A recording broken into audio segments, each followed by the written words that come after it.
Glorification, തേജസ്കരണം part 2. കഴിഞ്ഞ ദിവസം കർത്താവിൻ്റെ ഗ്ലോറിഫിക്കേഷനെ കുറിച്ച് അല്ലെ തേജസ്കരണത്തെക്കുറിച്ച് നമ്മൾ പറഞ്ഞു. കർത്താവ് തേജസ്കരിക്കപ്പെട്ട ഉയർത്തെഴുന്നേറ്റ് കഴിഞ്ഞിട്ട് യോഹന്നാൻ, കർത്താവിന് ഇഷ്ടമുള്ള ശിഷ്യനായ യോഹന്നാൻ പറഞ്ഞ് വെളിപ്പാടിനകത്ത് പറഞ്ഞ ഭാഗത്താണ് നമ്മൾ നിർത്തിയത്.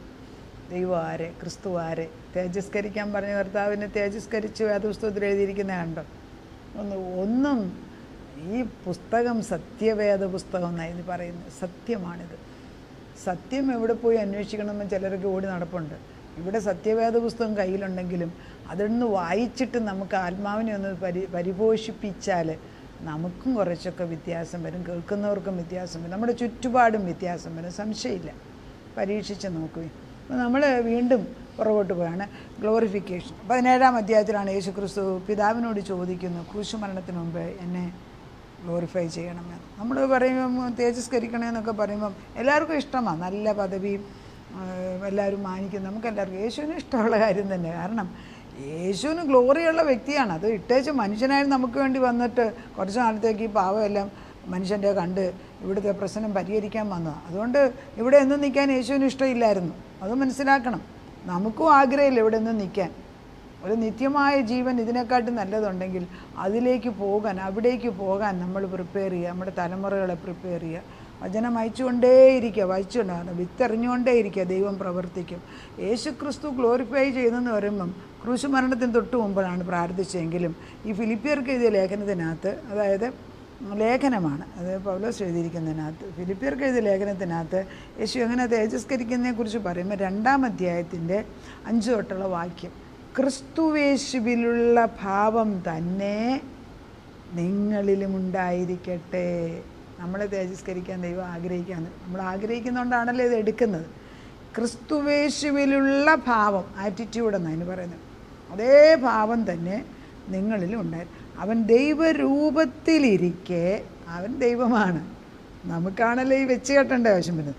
അവൻ ദൈവരൂപത്തിലിരിക്കെ ദൈവത്തോടുള്ള സമത്വം മുറുകെ പിടിച്ചു കൊള്ളണം എന്ന് വിചാരിക്കാതെ, എന്താണ് ദൈവത്തോടുള്ള സമത്വം മുറുകെ പിടിച്ചു കൊള്ളണമെന്ന് വിചാരിക്കാതെ ദാസരൂപമെടുത്തു മനുഷ്യ സദൃശ്യത്തിലായി.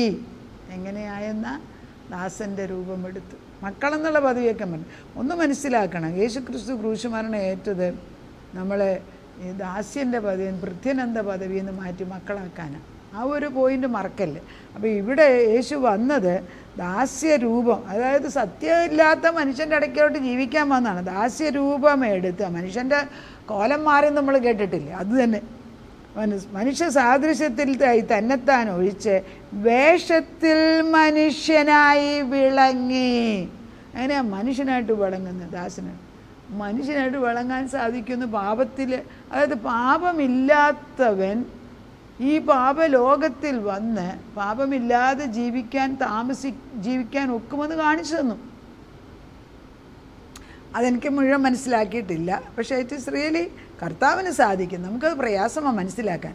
പാപമില്ലാത്ത യേശു ഭൂമിയിൽ വന്ന് പാപികളാകുന്ന നമ്മുടെ ഇടയ്ക്ക് ജീവിച്ചിട്ടും പാപമൊന്നും യേശുവിനെ തൊട്ടില്ല. നമ്മൾ വല്ലവർക്കും വേണമെന്ന് പ്രാർത്ഥിക്കാൻ പറ്റും, നമുക്ക് പേടിയാണ്. എല്ലാവരുടെയും വീട്ടിൽ പ്രയാസമുള്ള, ഒത്തിരി പ്രയാസമുള്ളിടത്ത് അല്ലെങ്കിൽ ഒത്തിരി ബന്ധനമുള്ളിടത്ത് ആരും കയറി ചെല്ലൂല. അല്ല, നിങ്ങൾ ശ്രദ്ധിച്ചു നോക്ക്. ഒത്തിരി കഷ്ടം നമുക്ക് വന്നാലും ആരും വരത്തില്ല. ഞാൻ അനുഭവിച്ചിട്ടുള്ളതാണ്. വർഷങ്ങൾക്ക് മുമ്പ് എൻ്റെ അപ്പൻ ജീവിച്ചിരുന്ന കാലത്ത് വീട്ടിൽ ഒന്നിൻ്റെ പുറകെ പ്രശ്നം വന്ന സമയമുണ്ട്. എവിടുന്നൊക്കെയാണ് വരുന്നില്ല, ഷിപ്പിനകത്ത് എല്ലായിടത്തൂടെ വെള്ളം വരുന്ന പോലെ.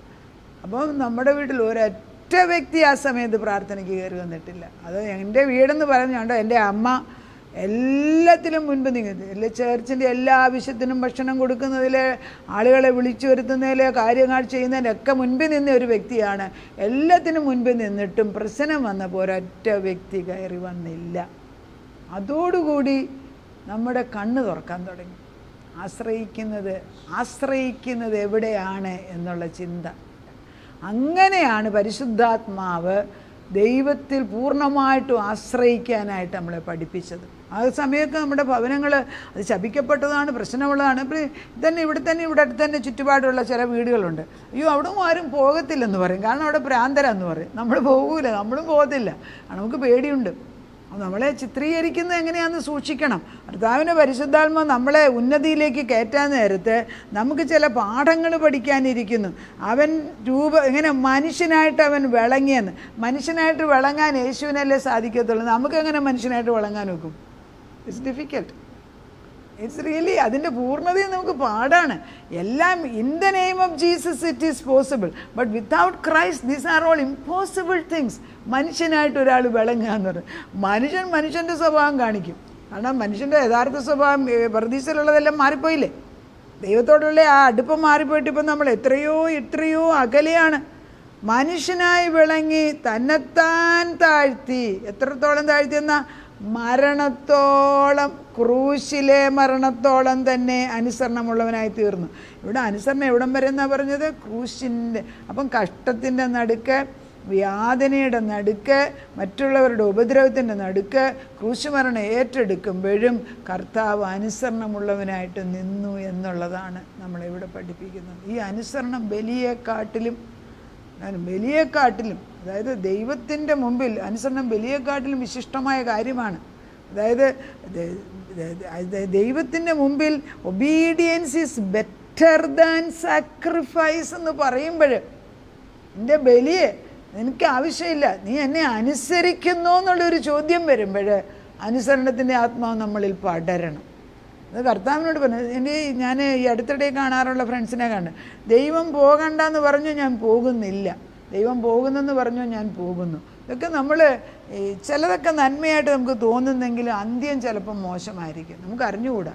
ഞാൻ കർത്താവിനോട് എപ്പോഴും ചോദിച്ച് നിൽക്കുന്നവരാണെങ്കിൽ വഴി തെറ്റിയാലും ദൈവം തിരിച്ചു കൊണ്ടുവരുന്നുണ്ട്, അത് വേറൊരു പോയിൻ്റാണ്. അപ്പോൾ മനുഷ്യനായി വിളങ്ങി തന്നെത്താൻ താഴ്ത്തി മനുഷ്യനോളം മരണത്തോളം ക്രൂശോളം തന്നെത്താനെ അവൻ അനുസരിച്ചു. അതുകൊണ്ട് ഈ അനുസരണം കഴിഞ്ഞതുകൊണ്ട് ദൈവം അവനെ ഏറ്റവും ഉയർത്തി സകല നാമത്തിനും മേലായ നാമം നൽകി. അങ്ങനെ യേശുവിൻ്റെ നാമത്തിൽ സ്വർലോകരുടെയും ഭൂലോകരുടെയും അധോലോകരുടെയും മുഴങ്കാലൊക്കെയും മടങ്ങുകയും എല്ലാ നാവും യേശുക്രിസ്തു കർത്താവ് എന്ന് പിതാവായ ദൈവത്തിൻ്റെ മഹത്വത്തിനായി ഏറ്റുപറയുകയും ചെയ്യും. എന്തിനു വേണ്ടി പറഞ്ഞു? യേശുക്രിസ്തു ദ ലോർഡ്ഷിപ്പ് ഓഫ് ലോർഡ്. അതായത് യേശു എന്നുള്ള പേരിനകത്ത് ലോർഡ്ഷിപ്പ് വരുന്നില്ല, പാപം പരിഹരിക്കുന്നു. പക്ഷെ ക്രിസ്തു എന്ന് വരുമ്പം ദ അനോയിൻറ്റഡ്, അഭിഷിക്തനാണ്. എൻ്റെ അഭിഷിക്തനെ തൊട്ടുപോയേക്കരുത്. ആർക്കോ ദൂത് വരികയാണ്, എൻ്റെ അഭിഷിക്തനെ തൊട്ടുപോയേക്കരുത്. ദൈവത്തിൻ്റെ പരിശുദ്ധാത്മാവ് പറയുന്നത്. അത് ദൈവം തിരഞ്ഞെടുത്തിട്ട് നീ ആര് തൊടാൻ? അതാണ് കർത്താവിൻ്റെ മക്കളെ തൊടുമ്പോഴേ തൻ്റെ കണ്ണിൻ്റെ കൃഷ്ണമണിയെ തൊടുന്ന പോലെ നമ്മളത് മനസ്സിലാക്കണം. യേശുവിനോട് അടുത്തിരിക്കുന്നവർക്കെതിരായിട്ട് ആരും ഒന്നും പറയരുത്. അത് നമ്മൾ ഉദ്ദേശിക്കുന്നതിൽ കൂടുതൽ വിന വരും. എന്നെ അനുഭവത്തിൽ കണ്ടിട്ടുള്ള വ്യക്തിയാണ്.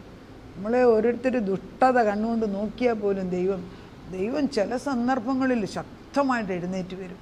ശത്രുവിൻ്റെ തീയമ്പുകളെ തിരിച്ചയപ്പിക്കുന്ന ഒരു ദൈവം കൂടെയുണ്ട്. അതുകൊണ്ട് സൂക്ഷിച്ച് വേണം, വളരെ ശ്രദ്ധയോടുകൂടി വേണം ദൈവത്തിൻ്റെ ആത്മാവിൽ നമ്മൾ ജീവിക്കാൻ. ആവശ്യമില്ലാത്തത് നമ്മൾ പോകണ്ട, ആവശ്യമില്ലാത്ത റെസ്പോൺസിബിലിറ്റി ഏറ്റെടുക്കുകയും വേണ്ട. ക്രിസ്തു എന്ത് പറയുന്നു അതിലാണ് നമ്മുടെ ബലമിരിക്കുക. അപ്പോൾ തേജസ്കരിക്കാൻ പറഞ്ഞു കഴിഞ്ഞപ്പം അനുസരണത്തെക്കുറിച്ചാണ് പഠിപ്പിച്ചത്. അങ്ങനെ അനുസരിച്ചത് കൊണ്ടാണ് 2 കൊരിന്ത്യർ 3:18 പറയും. ഈ മോശയോട് വിളിച്ചു മാറ്റുമ്പോഴും മോശ പറയുന്നുണ്ട്, ഞാൻ പോകത്തില്ല എനിക്ക് വിൽക്കാമെന്ന് പറയുന്നു. അപ്പോൾ 2 കൊരിന്ത്യർ 3:18 പറയുന്നുണ്ട്, എന്താ മോശ അനുസരിച്ചു. അതുകൊണ്ട് മൂടുപടം മോശ പോയി ദൈവത്തെ കണ്ടേച്ച് തിരിച്ചു വരുമ്പോഴത്തേക്ക് മുഖത്ത് പ്രകാശമായിരുന്നു. അതുകൊണ്ട് മൂടുപടം ഇട്ട് മൂടി. എന്നാൽ ക്രിസ്തു വന്നപ്പോൾ മൂടുപടം മാറിയിരിക്കുന്നു. അന്ന് വായിക്കാമല്ലോ. അതായത് ഈ വിധം പ്രത്യാശയുള്ളവരായി ഞങ്ങൾ വളരെ പ്രാഗൽഭ്യത്തോടെ സംസാരിക്കുന്നു. നീങ്ങിപ്പോകുന്നതിൻ്റെ അന്തം ഇസ്രായേൽ മക്കൾ കാണാതെ വണ്ണം മോശ തൻ്റെ മുഖത്ത് മൂടുപടം ഇട്ടതുപോലെ അല്ല. ഈ പഴയ നിയമത്തിലെ ആ തേജസ് മോശയ്ക്ക് കിട്ടിയത് ദൈവത്തിൻ്റെ അടുക്ക പോയി നിന്നപ്പോഴാണ്. അത് മാറിപ്പോകുന്നുണ്ട്. എന്നാൽ അവരുടെ മനസ്സ് കഠിനപ്പെട്ടു പോയി. പഴയ നിയമം വായിക്കുമ്പോഴൊക്കെ ആ മൂടുപടം നീങ്ങാതെ ഇന്ന് വരെ ഇരിക്കുന്നുവല്ലോ, ഇത് ക്രിസ്തുവിൽ നീങ്ങിപ്പോകുന്നു. മോശയുടെ പുസ്തകം വായിക്കുമ്പോൾ മൂടുപടം ഇന്നയോളം ഞങ്ങളുടെ ഹൃദയങ്ങളിന്മേൽ കിടക്കുന്നു, കർത്താവിങ്കിലേക്ക് തിരിയുമ്പോഴോ മൂടുപടം നീങ്ങിപ്പോകും. കർത്താവ് ആത്മാവാകുന്നു, കർത്താവുള്ളിടത്ത് സ്വാതന്ത്ര്യമുണ്ട്. എന്നാൽ മൂടുപടം നീങ്ങിയ മുഖത്ത്, ഇതാണ് വളരെ പ്രധാനമാണ്. മൂടുപടം നീങ്ങുന്ന എപ്പോഴാണ്? ദൈവത്തിൻ്റെ ആത്മാവ് വരുമ്പോൾ. അവിടെ ഒരു മൂടുപടമില്ല. അത് നമ്മളെങ്ങനെ കണ്ടാലും വചനം ക്ലിയറായിട്ട് സിമ്പിളായിട്ട് എഴുതിയിട്ട്, കർത്താവിങ്കിലേക്ക് തിരിയുമ്പോൾ മൂടുപടം നീങ്ങിപ്പോകും. ശരിയാണ്. തലയിൽ തുണിയിടുന്നോ തുണിയിടാത്തോ ക്വസ്റ്റ്യൻ അല്ല. നിൻ്റെ ഹൃദയത്തിനകത്തൊരു മൂടുപടം കിടക്കുന്നു എങ്കിൽ, വചനം വെറുതെ പറയുന്നു എങ്കിൽ ഒരു പ്രയോജനമില്ല. ഏത് തരത്തിലുള്ള വെള്ളവസ്ത്രം ഉടുത്താലും ഒരു പ്രയോജനവും ഇല്ല. ഹൃദയങ്ങളെ നോക്കുന്നവൻ പറയാണ് മൂടുപടം നീക്കുന്നത് ദൈവമാണ്. ആ കർത്താവിനെ കണ്ടവൻ്റെ മുഖത്ത് മൂടുപടം നിൽക്കുന്നില്ല. പിന്നെ ഒരു ജോലി പറയുന്നുണ്ട്. മൂടുപടം നീങ്ങിയ മുഖത്ത് കർത്താവിൻ്റെ തേജസ്സിനെ കണ്ണാടി പോലെ പ്രതിബിംബിക്കുന്നവരായി. എന്താണ്? കർത്താവിൻ്റെ തേജസ്സിനെ, തേജസ്കരിക്കുന്ന പറയുമ്പോഴാണ് കർത്താവിൻ്റെ തേജസ്സിനെ കണ്ണാടി പോലെ പ്രതിബിംബിക്കുന്നവരായി നാം എല്ലാവരും ആത്മാവാകുന്ന കർത്താവിൻ്റെ ദാനമായി തേജസ്സിന്മേൽ തേജസ് പ്രാപിച്ച് അതേ പ്രതിമയായി രൂപാന്തരപ്പെടുന്നു. നമ്മുടെ യേശുവിൻ്റെ രൂപാന്തരപ്പെടുക കർത്താവിൻ്റെ പ്രതിമയായി മാറുന്നെന്ന് ആഗ്രഹിച്ചിട്ടുണ്ടോ? ആരെങ്കിലും പറഞ്ഞു തന്നിട്ടുണ്ടോ? നമ്മൾ ഇതൊക്കെ മനസ്സിലാക്കുമ്പോൾ എനിക്ക് എൻ്റെ ചിന്തയ്ക്കകത്ത് വരുന്നത്, പ്രായമാകുന്ന അപ്പനും അമ്മയ്ക്കും അവർക്ക് എല്ലാം ദൈവം കൊടുത്തിട്ടുണ്ടെങ്കിൽ ആ മക്കൾ അതിൻ്റെ അധികാരം ഏറ്റെടുത്തില്ല എങ്കിൽ അവർക്കെങ്ങനെ അതൊന്ന് വിട്ടേച്ച് ആരെങ്കിലും ഏൽപ്പിക്കണ്ടേ? ദൈവം തന്ന ഈ അനുഗ്രഹം, അബ്രഹാമിൻ്റെ അനുഗ്രഹം ഒരു ഇസഹാക്ക് ഇല്ലായിരുന്നെങ്കിൽ എന്തായിരുന്നേന് സ്ഥിതി? അബ്രഹാം പല പ്രാവശ്യം പറഞ്ഞു, അല്ല ഇസ്മയേൽ ആയിക്കോട്ടെ, അല്ല ഏലിയാസറിനായിക്കോട്ടെ, മഹാസമ്പന്നനായ അബ്രഹാമിനെ കുറിച്ചാണ് ഞാനീ പറയുന്നത്. പക്ഷേ അവിടെയൊന്നും ദൈവം നിർത്തിയില്ല. ദൈവം പറഞ്ഞു ഇല്ല, ഒരു വാഗ്ദത്ത പുത്രനുണ്ട് ഇസഹാക്ക്. അവിടെയും അനുസരണം പഠിപ്പിച്ചു. എപ്പോഴാ? നമ്മ ഏകജാതനായ മകൻ, നീ ഏറ്റവും സ്നേഹിക്കുന്നവനായ അവനെ കൊണ്ട് മോറിയയുടെ മലയിൽ കൊണ്ടുപോയി യാഗമായിട്ട് വെക്കും. ഇതാണ് തേജസ്കരണവും ഈ സാക്രിഫൈസും കൂടെ ഒന്നിച്ചു പോകുന്നതുണ്ടോ? ഇവിടെ ആര് ദൈവത്തോട് അടുക്കാൻ ആഗ്രഹിക്കുന്നോ അവിടെ ഒരു ശോധനയുണ്ട്, അവിടെ ഒരു തീകത്തലുണ്ട്, അവിടെ ഒരു യാഗമുണ്ട്. അതുകൊണ്ടാണ് റോമർക്കെഴുതി ലേഖനം 12 സഹോദരന്മാരെ, ദൈവത്തിൻ്റെ മനസ്സലിവ് ഓർപ്പിച്ച് ഞാൻ നിങ്ങളോട് പ്രബോധിപ്പിക്കുക, നിങ്ങൾ ദൈവത്തിന് ഇഷ്ടമുള്ള ജീവനുള്ള ആരാധനയായിട്ട്, ആലയമായിട്ട് അല്ലെങ്കിൽ യാഗമായിട്ട് മാറ്റണം. ദൈവത്തിന് ഇഷ്ടമുള്ളവനായിരിക്കും. ഇവിടെയുള്ള ഇതിന് ഷോർട്ട് കട്ടൊന്നും ഇല്ല. There is no short cut. പെട്ടെന്ന് ആരെങ്കിലും പേരെടുക്കാമെന്നോ സമ്പത്തുണ്ടാക്കാമെന്നോ ഒക്കെ വിചാരിക്കുന്ന ദൈവീക കോളത്തിൽ it is not possible. It is not possible. It takes effort and hard work and constant counseling from the Lord. ഞാൻ പറയുന്നത് മനസ്സിലാക്കുവിനും എളുപ്പമല്ല സഹോദരന്മാരെ. ഞാൻ റോമർക്കെഴുതിയ ലേഖനം 12:1 ദൈവത്തിൻ്റെ മനസ്സലിവ് ഓർപ്പിച്ച് നിങ്ങളെ പ്രബോധിപ്പിക്കും. നിങ്ങൾ ബുദ്ധിയുള്ള ആരാധനയായി ഞങ്ങളുടെ ശരീരങ്ങളെ ജീവനും വിശുദ്ധിയും ദൈവത്തിന് പ്രസാദമുള്ള യാഗമായി സമർപ്പിക്കും. ഇതാണ് ഒരു കണക്കിൽ തേജസ്കരിക്കൻ്റെ ആദ്യത്തെ ഭാഗം. നമുക്കവിടെ വെച്ച് നിർത്താം. കർത്താവേ, നീ തേജസ്കരിക്കുമെന്ന് പറയുമ്പോൾ അനുസരണത്തെക്കുറിച്ചാണ് പഠിപ്പിക്കുന്നത്. ഒരപ്പൻ പറയുന്നത് അതേപോലെ അനുസരിക്കാൻ ആർക്ക് കഴിയുമെന്ന് ചോദിച്ചാൽ അബ്രഹാമിൻ്റെ സന്തതിയാകുന്ന ഇസഹാക്ക് അനുസരിച്ചു. അബ്രഹാം വിശ്വസിച്ചു, അത് നീതിയായിട്ട് കണക്കിട്ടു. അബ്രഹാമിൻ്റെ മകൻ ഇസഹാക്ക് ചോദിക്കുന്നു, കത്തിയുണ്ട് വിറകുണ്ട്, പക്ഷേ യാഗവസ്തു എന്ത് ചെയ്യുന്നു? അത് എൻ്റെ ദൈവം പ്രൊവൈഡ്, എൻ്റെ ദൈവം കരുതിക്കൊള്ളും എന്ന് അബ്രഹാം പറഞ്ഞോളൂ. അതിൽ ഇസഹാക്ക് സന്തോഷിച്ചു. ഞങ്ങളൊക്കെ എങ്ങനെയാണെന്ന് അബ്സിനറിയാം. ഞങ്ങളിലുള്ള സംശയങ്ങൾ, ഞങ്ങളിലുള്ള ജഡചിന്തകൾ പലപ്പോഴും ദൈവത്തിൻ്റെ മഹത്വത്തെ മറച്ചു വെക്കുന്നു. മൂടുപടം ഇട്ടുകൊണ്ടാണ് ഇന്നും നിൻ്റെ മുഖത്തേക്ക് നോക്കുന്നത് എങ്കിൽ അതാ സങ്കടമാർത്താവേ. സ്വാതന്ത്ര്യത്തിൻ്റെ, അതായത് പുത്രത്വത്തിൻ്റെ, അതായത് ദാസ്യത്തിൻ്റെ ലെവലിൽ നിന്ന് പുത്രത്വത്തിൻ്റെ അവകാശം തന്നിട്ടും ദാസ്യ ലെവലിൽ നിൽക്കാനേ അറിയത്തുള്ളൂ. അത് ഞങ്ങളൊരു പ്രാക്ടീസാക്കി മാറ്റിയിരിക്കുക.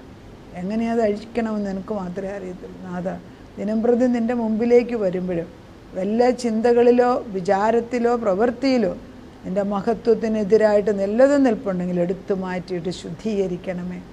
തേജസ്സിൽ നിന്ന് തേജസ്സിലേക്ക് വളരുവാൻ നീ ആഗ്രഹിക്കുമ്പോൾ ദൈവത്തിൻ്റെ ഉയർപ്പ് കഴിഞ്ഞിട്ടുള്ള ഒരു വലിയ പ്രവൃത്തി ഞങ്ങളിൽ കൂടെ നീ ചെയ്യിപ്പിക്കും. നിൻ്റെ വിശ്വസ്തതയാണ്. Go and to all the world and preach the good news. എൻ്റെ സുവിശേഷം പറഞ്ഞു. എൻ്റെ സുവിശേഷം നമ്മുടേതല്ല, യേശുവിൻ്റെ. സുവിശേഷം പറഞ്ഞു കൊടുക്കാൻ നമ്മളെ ഏൽപ്പിച്ചിരിക്കുന്നത്.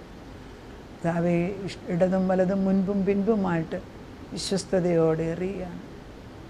കേൾക്കാൻ ചെവിയുള്ളവർ കേൾക്കട്ടെ. നല്ല നിലത്ത് വീണ് നൂറുമേനിയായിട്ട് വർദ്ധിക്കട്ടെ. ഒരു വലിയ വിളവെടുപ്പുണ്ടാകട്ടെ. തലമുറകൾ മേൽ ഈ ആത്മാവ് ചെന്ന് വ്യാപരിക്കുന്നതിന് നന്ദി പറയുന്നു. ഞങ്ങളുടെ ആവശ്യങ്ങളുടെ മേൽ ഇത് പതിയുന്നതിന് നന്ദി പറയുന്നു. പ്രാർത്ഥനയ്ക്ക് ഉത്തരം തന്ന ദൈവത്തിന് നന്ദി. യേശു ക്രിസ്തുവിൻ്റെ പുണ്യനാമത്തിൽ തന്നെ ആമേൻ.